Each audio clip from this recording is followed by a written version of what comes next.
Hey guys, this is Mr. Mitchell, and for the first time introducing Mr. Filsick. Hey guys, today we're going to learn about dot diagrams and bonding, so stay tuned.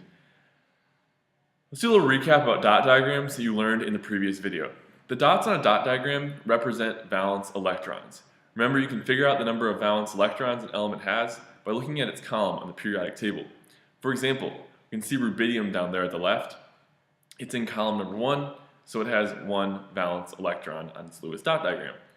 We're going to place the dots around the 4 edges of the chemical symbol as if we're dealing out cards, dealing them one at a time to 4 players around a table. Big rule, remember, we can never have more than 2 electrons per side. Now let's recap a little bit about ionic bonds.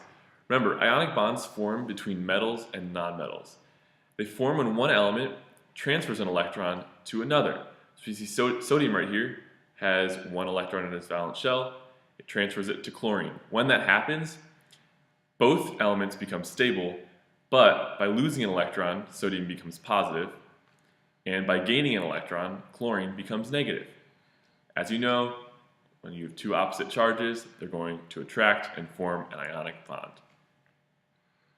Now we're going to use Lewis dot diagrams to illustrate ionic bonding. So first off, sodium is in column number 1, so he's going to have 1 valence electron.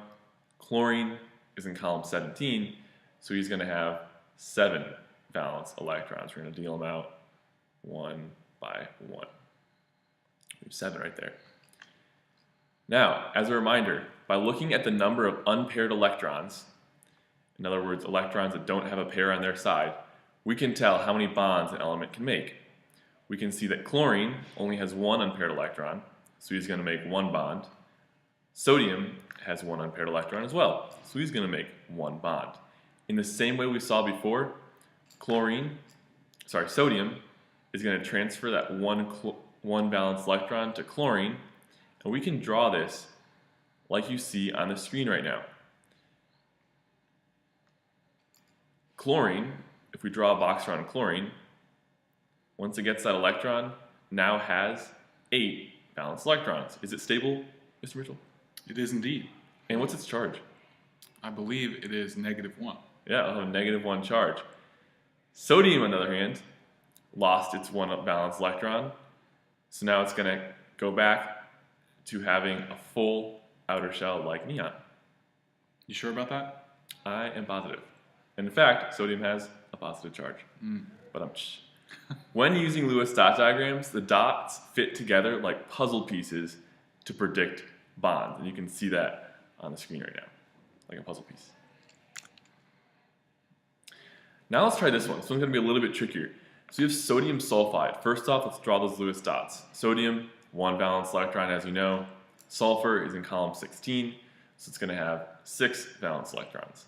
1, 2, 3, 4, 5, 6. Awesome. So, like you know with ionic bonds, sodium has something that sulfur wants. Sulfur is going to want sodium's 1 valence electron, and sodium is going to willingly give it up to him.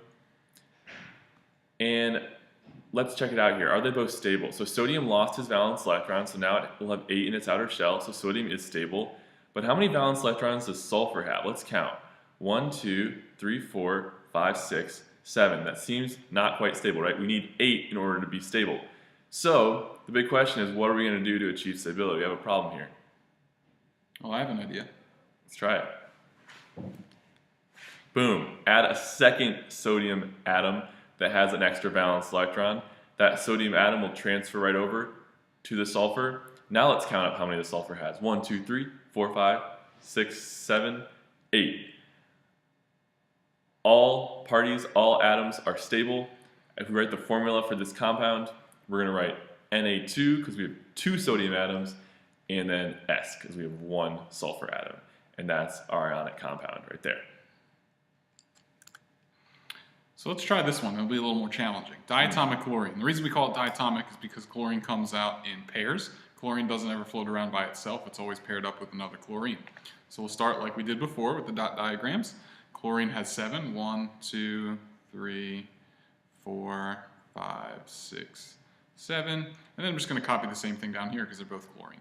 So I'll just break my own rule here and do 2 on each side because I know what it's going to look like at the end. Now, here's the issue. If I were to take this nice little unpaired electron here and share it with the other chlorine, or give it to the other chlorine, then this chlorine would be happy because he's going to have 8. But this one is very sad because he only has 6, and he's got 2 on each side and then an entirely empty side. So what do we do? Doesn't meet our rules. Yeah. So if you'll notice, this is not actually a standard ionic compound, is it? Chlorine, if I look it up on the periodic table, is a nonmetal. If I'm bonding 2 chlorines together, that's a nonmetal bonded with a nonmetal. Do you remember what kind of bond that is? I think it's called a covalent bond. It is indeed. So dot diagrams can help us predict covalent bonds as well, but it's going to look a little bit different than when we did the transfers with ionic bonds. So let's take a look at some rules for covalent bonds really quickly. Remember that the dots are going to fit together like puzzle pieces, and our goal is to have a full valence shell. So I can have the same chlorine atoms. I apologize for erasing those dots. I'm just going to draw them again real quick. So we have our 7 on each of our chlorines. And we're not actually going to transfer one to the other because there's a way for both of these chlorines to get a full valence shell without transferring electrons whatsoever. The pieces are still going to fit together like puzzle pieces, but we're going to kind of do a little bit of, I don't know what you want to call it, gymnastics to make that happen so that both receive 8 valence electrons. And the trick is, as is shown right here. Now, what we have represented in blue, we'll say that that's this chlorine atom up here. And he has his 7 electrons. If I look right here, there's those 7. And then this chlorine on the bottom in red has his 7. But when they come together and kind of share that 2 in between, if I look at each individual chlorine by itself, the bottom one appears to have 8, which would make him stable. And then the top one, if I do the same kind of thing, also appears to have 8 because he's sharing those 2 in between. And so we achieve stability in covalent compounds by actually sharing electrons between the 2 or 3 or however many atoms are involved. So with like ionic bonds, they have to take electrons in order to become stable. But covalent bonds, they just share. They share between each other. I feel like sharing is caring. Sharing is caring, indeed. So just a quick recap on covalent bonds, and we're going to add some of these notes to it. We know that covalent bonds form between all nonmetals, so anytime there's 2 or more nonmetals combined, it's a covalent compound. We can figure that out from the periodic table. But they form when 2 or more elements actually share electrons with one another rather than transferring. And by sharing, all the atoms involved have access to electrons to achieve a full, stable outer shell. And so it's not necessarily that they're always going to have that, but they have access to those bonds or to those electrons in order to have stability.